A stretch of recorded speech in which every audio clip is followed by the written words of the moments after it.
I do want to say I'm rooting for Glasses Malone to get all the Crips together to beat up Homeboy. And you popping and talking shit about that sister. I'm fuck what she said to that art. You keep calling her names, bro. I swear to God on Olivia, bro. It's going to come to a place where that's like, it's permanent. And sometimes, sure, I can get kind of mean, but what is this man's obsession with this woman?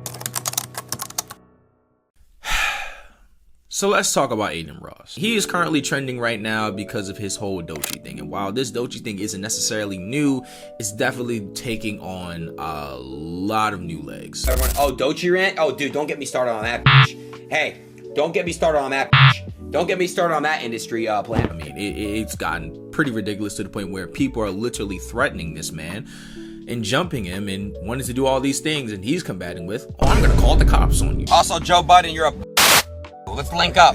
You know where I'm at. I got police with me too. Look, this is gonna be an unscripted video. I'm just really giving my thoughts, but y'all need to understand Adin Ross's background, because I know there's a lot of black people that are just being exposed to Adin Ross or have been exposed to him but don't really know a whole much about him. They just know that he's just this white boy that just says all these crazy things about black people. Let me give you a little background on Adin Ross. Adin Ross, from my point of view, always felt like that one white kid that was trying to fit in with the cool kids, but he never could, which is probably why him and Drake get along so well, but we're not even going to get into that right now. But Adin Ross started with 2K streams, and while I admire his hustle and his grind in order to make it into the streaming world, right, and how he initially broke through, I mean, the guy was skipping out on critical life events. Like, he skipped out on prom. I think he skipped out on he was like really dedicated to streaming. But nah, so senior year, I was just, senior year is like, you're supposed to have fun, go to, all these dances and all these events. I never did any of that stuff. I just stayed home and streamed. I skipped prom. I skipped a bunch of like you major. Serious? Yeah. I was just so determined. You really dedicated yourself to it. I did a 12-hour stream. I was going to skip my own graduation, but my dad. And I can admire somebody's dedication to that work. And at one point in time, I did like Adin Ross. I liked what he was doing. I thought he was funny. I thought the people that he would bring on to his streams were funny and entertaining. I just thought overall Adin Ross was a cool dude. But at some point in time, he shifted. And coincidentally, that's when society started shifting. So I said, so why are you extending your adolescence? Why don't you do something worthwhile? And they said, there's nothing else to do. So I thought, I'll make my own school. Come here. Take over, Eli. Just take over. It's not the same thing as terminating a being that has been fertilized. You do not know for a fact that the egg has been fertilized. You do not know that. Even now you do. Okay, yeah. So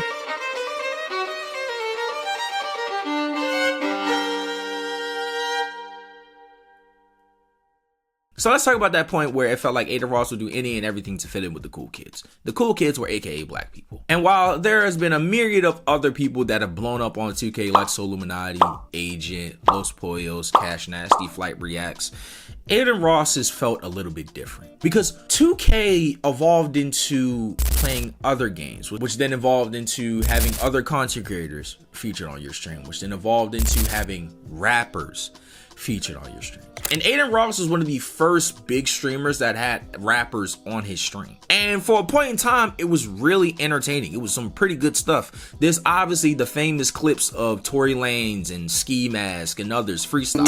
Smiling, 20,000 damn bitches on the island, 20,000 damn bitches on private. She make it clap. I got the strap, 21 gats. Feel like I'm savage, 21.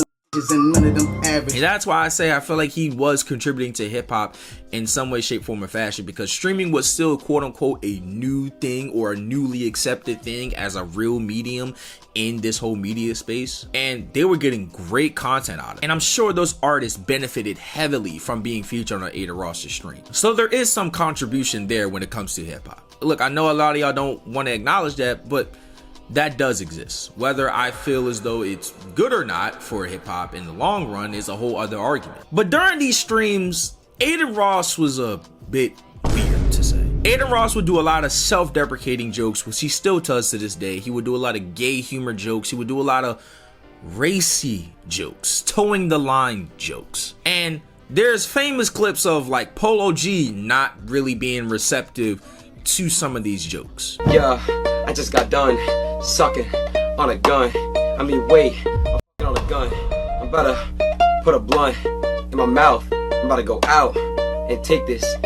Wait.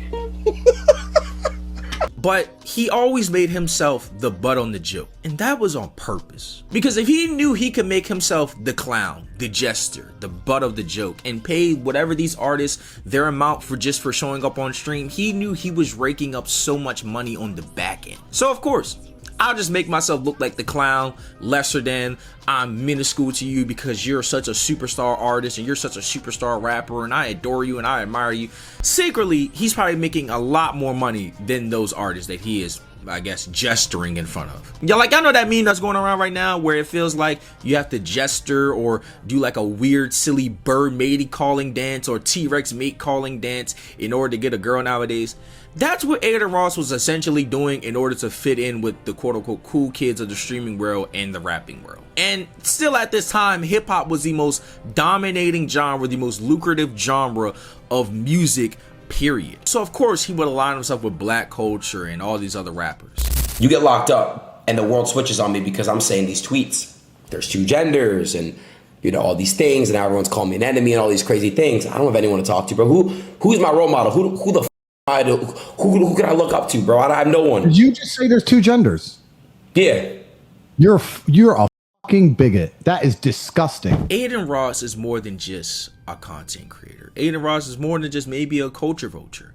Adin Ross is something that we have been seeing in society being exploited, jump through all types of loopholes to make the most amount of money. Adin Ross is just another raging capitalist. There's clearly 1,000+ examples of raging capitalists, not only in the media space, but just in the business world. I mean, Logan Paul is currently under fire right now because he's just literally a scam artist. But that's when I realized Adin Ross is willing to do any and everything to make money. And I feel like that's when it all clicked for me. So let's get back to this whole hip hop and Adin doing anything for views thing, because that's important when it comes to this Doechii thing. You see, Adin Ross, I felt like was pretty pro and how he felt on his views when it comes to LGBTQ, when it came to, you know, social economic issues or social equality issues. He seemed pretty progressive at first, but then tides started to change, society started to change, and wokeness became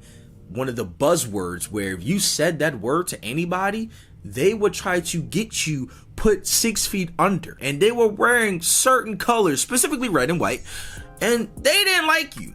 And so the whole anti-woke propaganda started spreading. The whole we are the ones being oppressed started spreading. We are the real victims here. They're trying to silence us.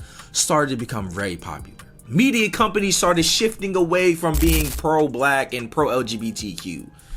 And Adin Ross noticed that. And when Adin Ross noticed that, and when Adin Ross started getting tired of Twitch's rules and regulations and you're silencing me, that's when it all started clicking for everybody else in the streaming world and in the viewing world when it came to Adin Ross. Where one day he was pro-LGBTQ, he was pro-Black Lives Matter, he was pro this and pro that. The next day, oh, I don't believe in gay rights. Oh, I don't believe in trans people. Oh, I don't believe in the Black Lives Matter. I think it's a scam. It was like a night and day switch where red pill content started becoming the most popular thing and he fell into the Andrew Tate Sneeko pipeline. To have visitors or not. Yeah, I am allowed. Andrew, you know you yes. actually helped me stop masturbating because every time that I would masturbate, I would think of you and I'd be like, nah, this is not right. I'm gonna stop.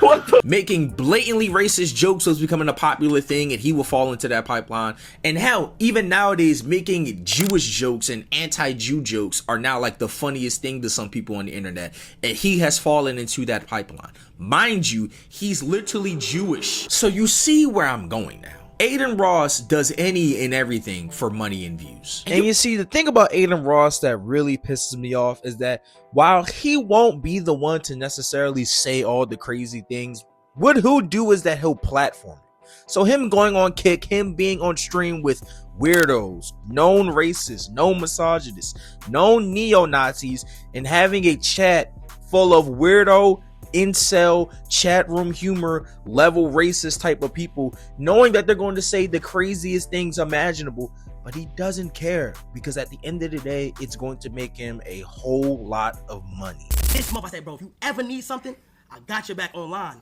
I said, respectfully, in real life, I got you, bro. But when it comes to this content, I'm not in the mental state to be in front of your niggas. As soon as a nigga of color hop onto the stream, it's straight watermelon and gorilla. And you could tell there were streamers that were so conflicted because they knew Adin Ross beforehand. And you can tell, man, I know the guy that you were, but this, I don't know who this is. Like Kai Cenat and Speed specifically, you can literally see them. Their gears are turning when it came to trying to discuss how they felt about Adin Ross. Because they all essentially blew up together. And when Adin made that deal with Kick, and then he went crazy, I mean absolutely nuts, for about 2 years, saying about any and everything, going bald, doing the whole red pill content, and even having Big T on his platform. That was when the entire world realized who Adin Ross truly is. Whether you want to call him a scumbag, a racist, a misogynist, a red pillar, an incel, you can call him everything in the book. He doesn't care because he views all those words as key buzzwords for him to make money. And so, of course, Big T was going to use Adin Ross as the white male face to promote his campaign towards. Oh, white men are being suppressed. Oh, Brie Larson says she doesn't want to work with white men no more. Oh, Zendaya says she doesn't want to work with white people no more. And he becomes the face of that movement in possibly the biggest medium besides TV at this point, which is streaming. And so, for anybody that then signed with Kick, we knew what y'all were doing. And look, there are some outliers like Your Rage. For the most part, anybody that signed with Kick, we know what y'all was doing, bro. We know what y'all was doing. Because y'all saw the money. The world was shifting away from progressive ideals. They were shifting away from LGBTQ, Black Lives Matter, quote unquote woke agendas. They were trying to cancel culture. And it started shifting towards more degenerate ideas. Men are on top. White men lead this. White men do that. CK and EK have literally built their careers off of that to the point where one of them, we know what happened. But once that movement started happening, Adin Ross just followed the money. And so he is one of those people where you don't really know where he stands morally. I remember there was a clip going around of Lil TJ saying, yo, Adin Ross is racist, Adin Ross is this, Adin Ross is that. And he got a lot of pushback for it. That's mainly because, well, Lil TJ is a cornball, but he's not wrong. I told Adin, your culture vulture, he told me I'm on perks. I don't take perks. I don't take drugs. I might sip lean a little now and then. But actually less than you. And racist nigga. I look like I take perks because I'm black, right? That's what you think about niggas. He just grind his way to the top using that little face card he got. And use niggas. Y'all niggas better stay woke. While I may be reading in between the lines, what Lil TJ is essentially saying is Adin Ross will do any and everything for views, which means he'll be racist, which means he'll be a misogynist, which means he'll do everything to make money, and he'll hop on any trend that is seen to be quote unquote negative to the progressive side in order for him to be the face of it and make money. So when it comes to this whole Doechii thing and how he has been very anti-hip-hop as of late, and while I know he's been collabing with 6ix9ine and all these other quote unquote rappers or whatever and not, we know what that's about. The guy tried to get Playboy Cardi on stream, and Cardi literally scammed him. Back to the studio. 2024 music. You leave right now? Yeah. All right, hold on, let me mute real quick. And I think that was just another instance of him just warping his opinions and warping his views on how he views rap, hip hop, and even black people. Because unfortunately, black culture is what built Adin Ross to what he is today. And while he obviously took what he got from black culture and then ran back to the whites, as they all do, we were the foundation for him. We let him in. We invited him to the Gen Z cookout. Oh my God. In 5 years from now, let's say this whole regression of society thing finally ends and we finally start progressing as society again when it comes to ideals, when it comes to, you know, rights and, you know, equality and all these other things. Adin Ross is going to get on the phone with Kai Cenat. Adin Ross is going to get on the phone with Ty Leo. He's going to get on the phone with any big black content. Pause. What the fuck? Any major black content creator that he can. He'll try to get a hand of any of them. And all of a sudden, you're going to see this fake apology tour. You're going to see, you know, guys, I've been listening to more Kendrick Lamar lately, you know? I've been listening to more Kendrick Lamar lately. Hey, guys, gambling is really bad for you. You know that, guys? You guys shouldn't do stake. You guys shouldn't do draft. Gambling is really bad for you guys. Man, you know, something about J. Cole, you know? When I listened to For Your Eyes Only, I just started to like the project again. When I listened to Kendrick Lamar again, I just really started to like the Pimp a Butterfly again. It's performative. You know how they have performative males that are just fake progressive and fake woke? He's a performative degenerate. But you can't tell if he believes it or not. And that's the worst part. So this is bigger than Doechii. This is bigger than whatever is going on Kick and the degenerative content creator world that they're having over there. This comes down to a simple fact. He's a raging capitalist. He's just like any other major corporation. They'll do anything to hop on the trend to make them a maximum amount of money. But in the end, it absolutely means nothing to them because all they see is Benjamins and dollar signs. But you guys let me know how y'all feel about Adin Ross and this whole Doechii thing in the comment section below. I know I barely talked about it, but I mean, what is there really to say when it comes to this Adin Ross and Doechii thing? He just is despising and hating on Doechii because he thinks it's a trend to hate on Doechii and it's gonna make him money. It's that simple. If you didn't get that from this video, then I don't know what else to tell you, big bro. But in the meantime, y'all, it's been your boy Josh Shiro. We out.